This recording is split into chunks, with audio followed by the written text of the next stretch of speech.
Isang magandang araw po sa inyo lahat, mga kapatid kay Kristo Jesus.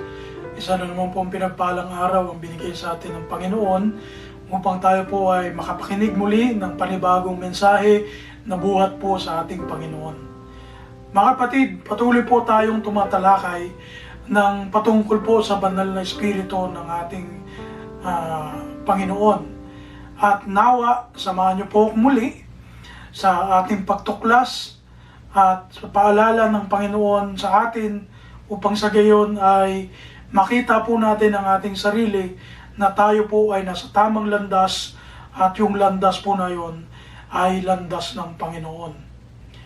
Sa oras po na ito, ang pamagat ng ating mensahe ay may pamagat po na napuspos o nauupos. Signs of Spirit-filled Life.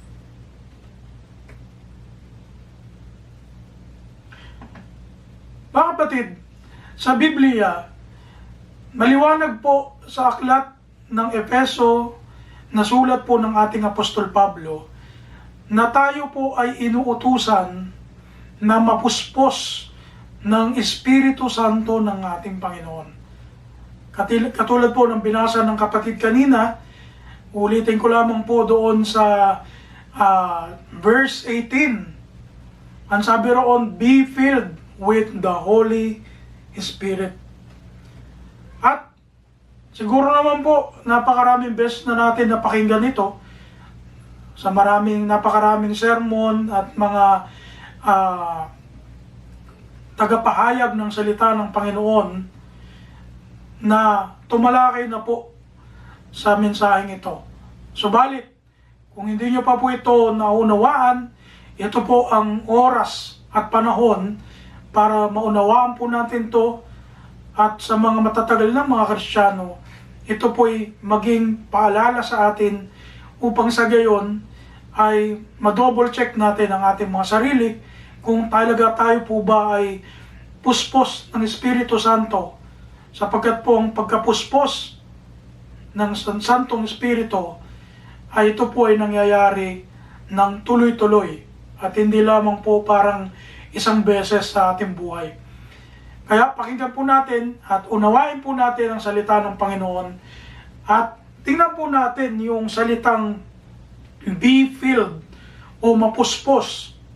Ang sabi ko po rito, ito po ay galing sa salitang Griego na pleroste.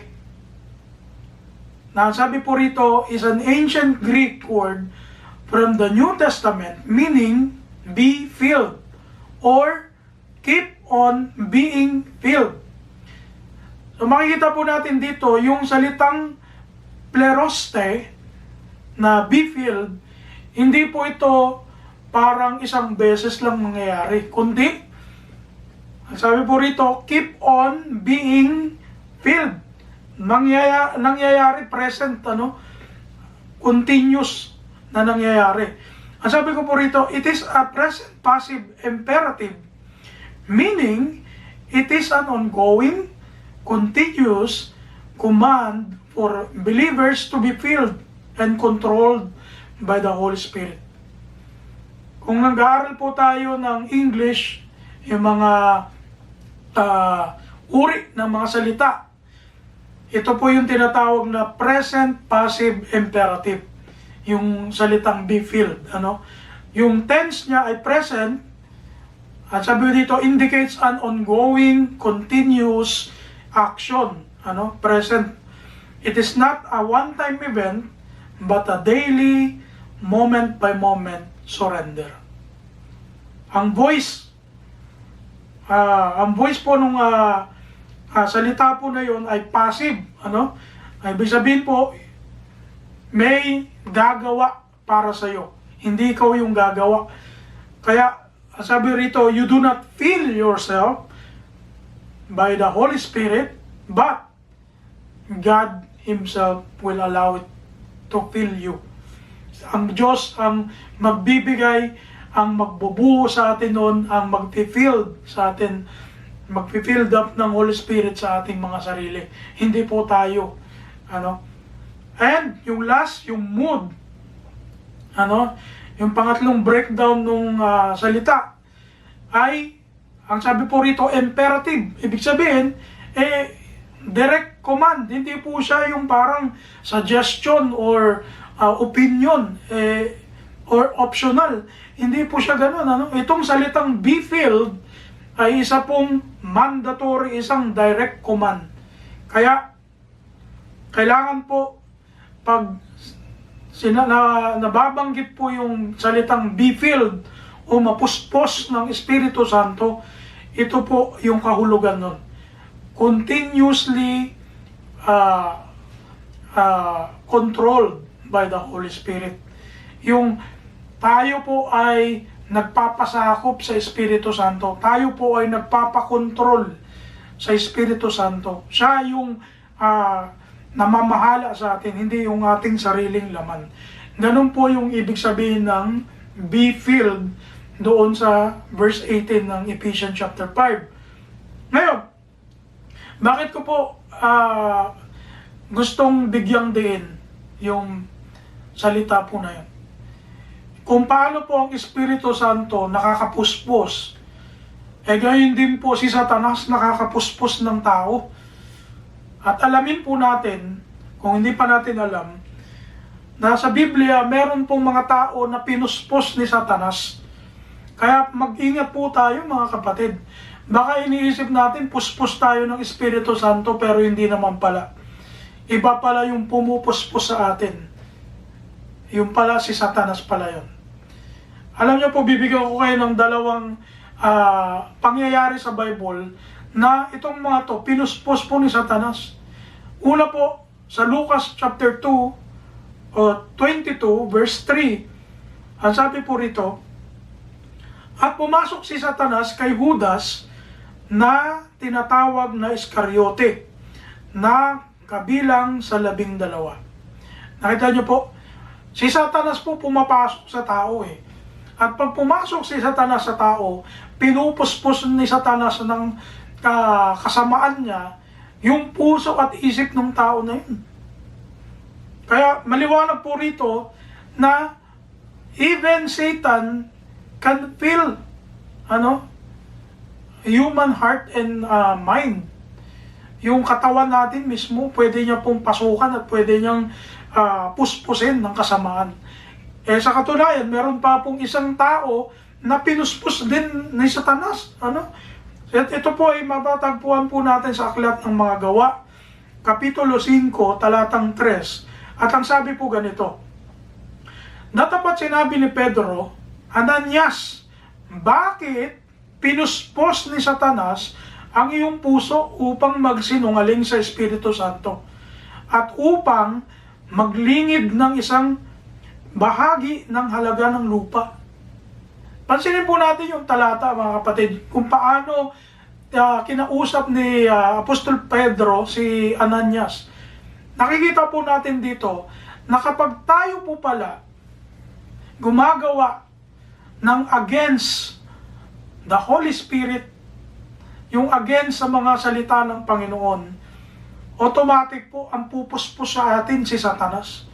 Automatic po ang kalaban ng Diyos ang pupuno sa atin kapag tayo po bumigay sa tukso ni Satanas. At ang Holy Spirit ay mawawala sa atin. Kaya mag-ingat po tayo dito, mga kapatid.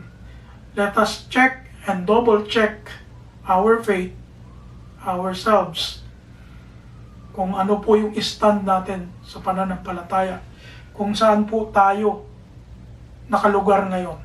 Kung tayo po ba ay nasa panig ng Diyos o nasa panig ng kalaban ng Diyos. Ano po ba yung nangyayari pag napuspos ni Satanas? Ito po yung nangyayari. Pakinggan nyo po. Roma 1:29 hanggang 32. Nangapuspos sila ng buong kalikuan ng kasamaan, ng kasakiman, ng kahalayan.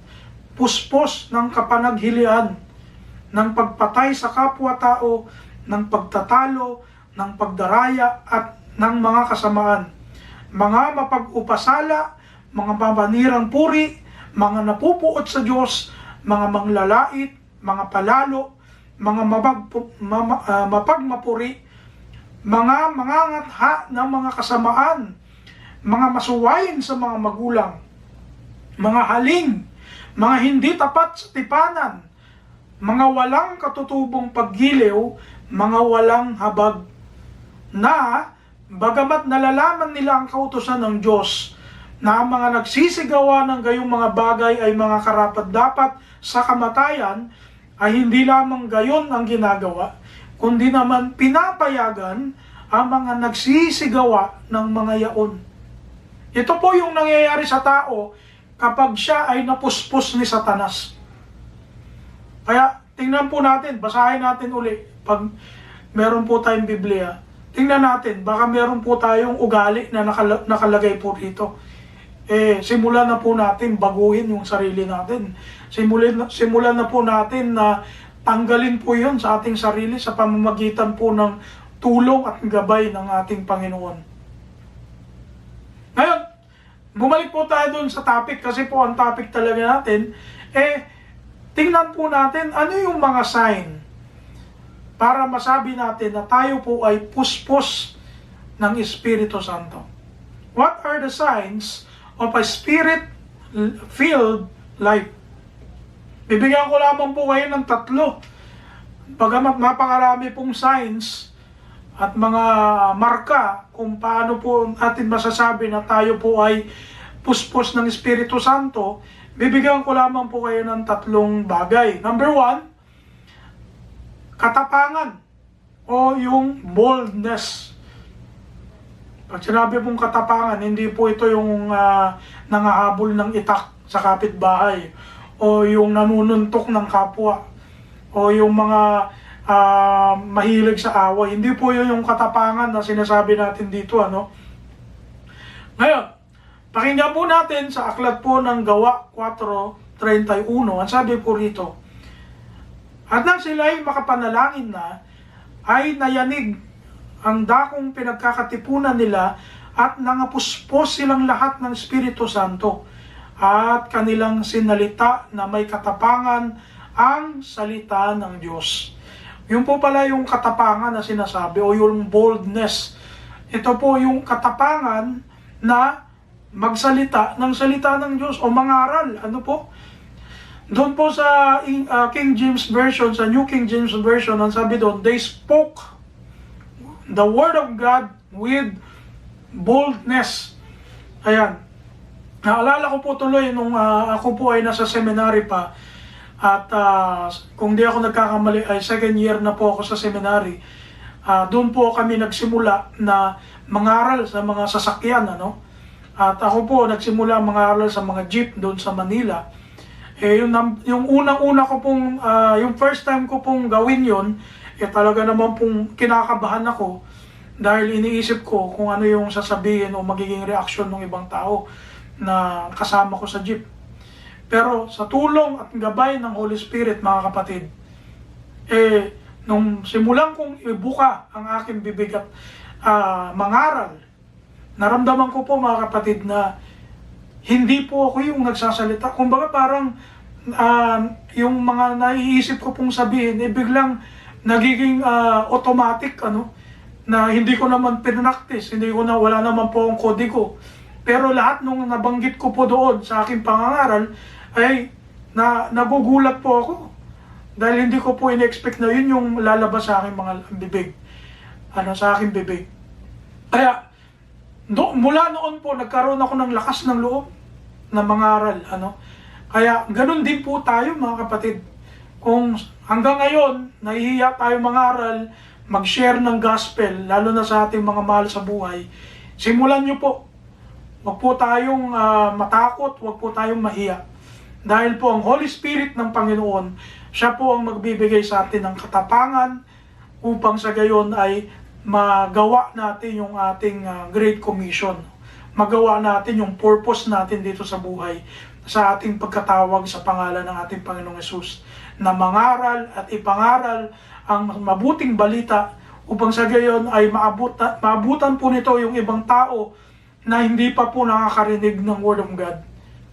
Bagamat napakarami at at iba't ibang uri ng mga Kristiyano ngayon ay talaga pong mahalaga pa rin na maipangaral yung katotohanan at yung nasa Biblia talaga. Kaya napakahalaga po na magbasa tayo ng Bible dahil po yun ang paraan para tayo makapangaral. Paano tayo makapangaral kung hindi po tayo nagbabasa ng Biblia? Diba? Tandaan po natin, the Word of God, yan po yung sword of the Holy Spirit. Yan po yung ating espada ng Espiritu Santo. Kaya po, gamitin natin yan at ang Panginoon at ang Holy Spirit ang magbibigay sa atin ng courage o ng boldness. Yung boldness po, tatlo po ang synonym niyan. Yung sinasabi ko po rito, yung confidence, yung free, at fearless. Ayan. So, pag meron po tayong boldness, meron po tayong confidence, meron tayong kalayaan, meron tayong fear, hindi tayo takot, ibig lamang po sabihin nun ay napupuspos po tayo ng Holy Spirit kapag tayo po hindi takot mangaral ng salita ng Panginoon. Naalala ko po, yung doon sa verse 18 na binanggit natin kanina, ay sabi ni Paul, huwag kayong manginginom ng alak, bagkos, mga puspos kayo ng Holy Spirit. Yung papansinin niyo po, parang inahilintulad ni Paul yung pagiging filled ng Holy Spirit doon sa mga lasinggero. Naalala ko po tuloy yung movie na lumang movie ni Jackie Chan na may pamagat po na Drunken Master noong 1978. Na kung napanood nyo na po ito, ay makikita nyo po doon na si Jackie Chan, pag nakakainom po siya ng alak, lalo siya pong gumagaling sa karate, gumagaling po siya sa pakikipaglaban. At talaga namang naiiwasan niya yung mga suntok at sipa ng kalaban niya. Ganun po yung field ng alak, na nagmapagewang-gewang, Ang point ko po rito mga kapatid, ganun din po, pag tayo po na-filled ng Holy Spirit, gumagaling po tayo, tumatapang po tayo, nakakaiwas po tayo sa kung ano-anong mga lalang ni Satanas. Katulad din po ng lasinggero, di ba? Pag lasinggero, pag nalasing na po yan, kung ano-ano na pong sinasabi niyan, kahit hindi nakapag-aral, natututo mag-English nakakapagsalita ng English. Ganun po yung lasing, pag hindi naman lasing, hindi naman nakakasalita, hindi halos tahimik, hindi makabasag pinggan. Pag lasing na, kung ano-ano na pong sinasabi, kung ano-ano nang lumalabas sa bibig. Nalala ko po yung aking isang uncle noon na umiinom, pag gabi-gabi po, kung ano-ano sinasabi, kung ano-anong lumalabas sa bibig, nag-i-English pa. Minsan, nagsasalita pa ng kung ano-anong language, Kaya, nakikita natin doon, kinumpara ni Paul yung field ng wine sa field ng Holy Spirit, na kung saan, pag tayo po field ng Holy Spirit, yung Holy Spirit po ang tumutulong po sa atin na maging matapang, na maging confident, at maging fearless, mga kapatid. Kaya, magpagamit po tayo sa Panginoon at magpapuspos po tayo sa Espiritu Santo upang sa gayon ay hindi po tayo puspusin ng kalaban ng Diyos. Merong isang great example po rito, si Propeta Jeremias, na kung saan, nung tinawag po siya ng Panginoon, ang dami niyang alibay. Ang sabi ni Jeremias, pakinggan niyo po sa verse 4 hanggang 9 ng Jeremiah chapter 1. Ang sabi rito, ang salita nga ng Panginoon ay dumating sa akin na nagsasabi, bago kita inanyuan sa tiyan, ay nakilala kita. At bago ka lumabas sa bahay bata, ay pinapaging banal kita. Inihalal kitang propeta sa mga bansa. Nang magkagayoy sinabi ko, Panginoong Diyos, narito ako. O narito, hindi ako marunong magsalita sapagkat ako'y bata. Ngunit sinabi sa akin ng Panginoon, huwag mong sabihin ako'y bata, sapagkat saan man kita susuguin ay paroroon ka, at anumang iutos ko sa iyo ay sasalitain mo. Huwag kang matakot dahil sa kanila, sapagkat ako'y sumasayo upang iligtas kita, sabi ng Panginoon. Na magkagayon iniunat ng Panginoon ang kanyang kamay at hinipo ang aking bibig, at sinabi sa akin ng Panginoon, narito, inilagay ko ang aking mga salita sa iyong bibig. Kita niyo po, kaya katulad po ni Propeta Jeremias, natural po sa atin yung natatakot, kinakabahan, nahihiya. Pero kapag tayo, hinayaan natin ang Espiritu Santo na mapuspos po tayo, magugulat po tayo sa power ng Holy Spirit. Dahil po siya ang tutulong sa atin na mangaral, mag-share, at ipakita sa tao kung ano yung buhay na filled ng Holy Spirit. Pangalawa mga kapatid, pangalawang sign na puspos po tayo ng Espiritu Santo, meron po tayong kamalayan o awareness. Synonyms po o yung kaparehong salita ng ibig sabihin ng awareness ay sensitive, conscious, and alert. At number 1 po na example sa Biblia na sobrang aware niya sa Panginoon ay walang iba kundi po si Haring David.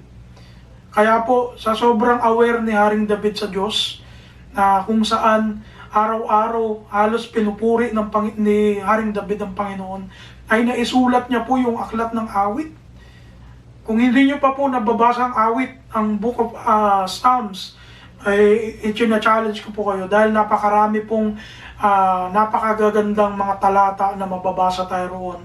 At makikita po natin ang buhay ni David ay talagang inilagak niya sa Panginoon sa mga awit niya, sa pagsamba niya sa Panginoon.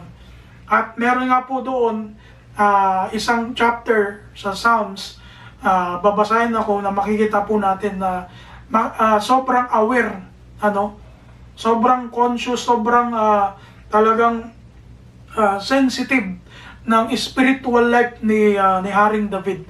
Sa Psalms 139 verses 1 hanggang 4, ganito po ang sinasabi: O Panginoon, iyong sinisiyasat ako at nakikilala ako. Iyong nakikilala ang aking pag-upo at ang aking pagtindig. Iyong nauunawa ang aking pag-iisip sa malayo. Iyong sinisiyasat ang aking landas at ang aking higaan. At iyong kilala ang lahat kong mga lakad. Sapagkat wala pa ang salita sa aking dila, ngunit narito, O Panginoon, natatalastas mo ng buo. Pansinin niyo po, nasa sobrang aware ni David sa Diyos. Alam ni David kung sino ang Diyos sa kanyang buhay. Tayo po ba kilala natin ang Diyos sa ating buhay? Alam po ba natin kung paano nagwo-work ang God sa ating buhay, mga kapatid? Have you noticed? Kung meron tayong talagang awareness, have you noticed that the more you understand the Word of God, the more you develop a hatred for sin, and the more aware you become of your own weaknesses and need for God. Mga kapatid, kapag lalo po tayong lumalapit sa Diyos, lalo natin nakikita kung gaano tayo makasalanan. And vice versa, kabaliktaran, kapag malayo ka sa Diyos, mas niisip mo na banal kang tao na wala kang ginagawang masama. Na ang tuwid-tuwid mo. Na hindi ka karapat dapat parusahan, hindi ka karapat dapat na mapuntang impyerno. Ganon yung kabaliktaran. Kaya alin po tayo doon? The more na lumalapit tayo sa Diyos, the more na binabasa natin ang Biblia, the more na nare-realize natin ang kabutihan at kabanalan ng Panginoon. At tayo, hindi tayo karapat-dapat sa Diyos.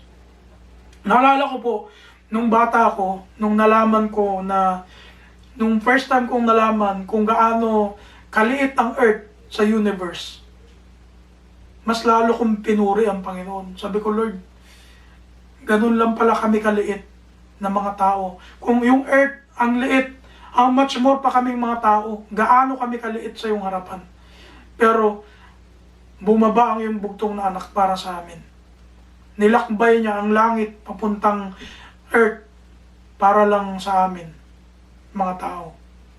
Alam niyo po mga kapatid, isang dahilan kung bakit po tayo aware sa Diyos, kung bakit po natin naiisip ang Diyos sa ating buhay, na kung minsan nakakagawa po tayo ng mali, nakakasabi po tayo ng masama, tapos bigla na lang magsosorry tayo sa Lord, Lord, sorry po na nasabi ko po yun o nagawa ko po yun.